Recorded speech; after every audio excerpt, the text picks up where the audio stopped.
Many times I'll say something like, we'll be talking about the current state of affairs, and someone will talk about how difficult things are in the world or how dreary they look. And I'll say, yeah, but I've read the whole book and I know how it ends. Well, that's what we're talking about this morning in Isaiah chapter 2. It says, verse 2, and it shall come to pass in the last days. Well, this isn't for now. This is for the last days. This is the way that things are going to culminate.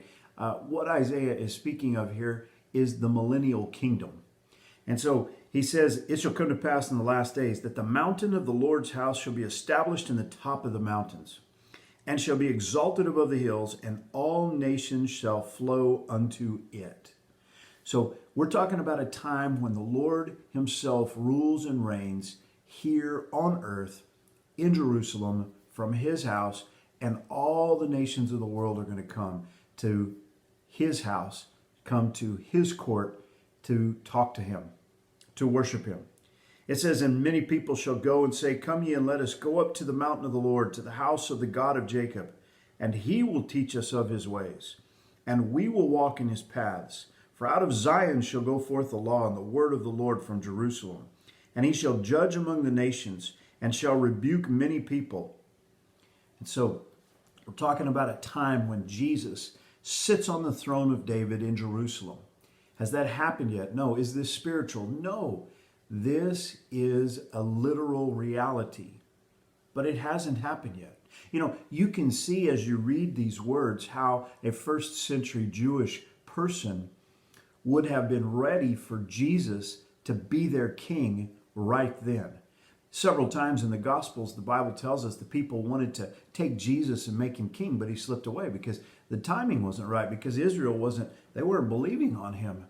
And so it wasn't time for that, but this time will come. Now, what's it going to be like during this millennial kingdom? It says, they shall beat their swords into plowshares and their spears into pruning hooks. Nation shall not lift up sword against nation, neither shall they learn war anymore. You know what's interesting is the last half of that verse are inscribed upon the United Nations building in New York City. Not the first half of the verse. The first half that says, and he, the Lord, shall judge among many nations and shall rebuke many people. The last half about them beating their swords into plowshares and their spears into pruning hooks, that's what's on the United Nations building. Well, I'm here to tell you, the United Nations will never bring that to pass, but Jesus will. And that's what's going to happen. He's going to take the military-industrial complex and turn it into agriculture. He's going to take this world and he's going to bring peace. He's going to bring a time of prosperity, a time of plenty. That's what he's going to do. Now listen, don't let any politician tell you that they're going to do that, because they can't, but Jesus can. That's what we mean when we say we've read the end of the book. We know how this thing turns out. Now here's what's so hard. I'm ready for that right now, but I don't know exactly when that's going to come. I think I can see signs all around me that the Lord's return is near, but it may not be.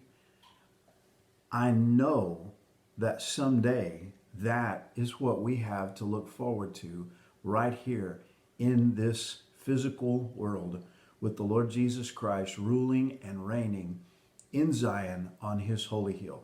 So what should we do? Well, verse 5 says, O house of Jacob, come ye, and let us walk in the light of the Lord. He's inviting the people to come to the light because they know that this is the way that things are going to be. I just want to encourage you this morning, as you live your life today, let's live it for Jesus, live it knowing that someday he's going to return and he's going to establish a kingdom here on this earth. And all the nations are going to flow into it. It's going to be a time when there is no more war, but there's going to be abundance and plenty for everyone. And we can look forward to that if we know Jesus. I hope you know him. I hope you have a relationship with him. Let's walk in his light today. God bless. Have a great day.